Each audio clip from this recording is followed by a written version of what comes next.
Four people in custody after a drug operation in Manitowoc. The Manitowoc County Sheriff's Office says several agencies conducted the operation Wednesday. More than 2 kilograms of cocaine, several guns seized in that operation.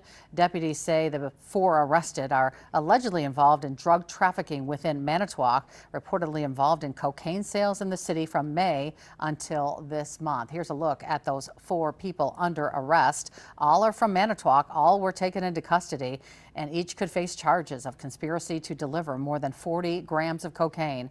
They were all taken to the Manitowoc County Jail.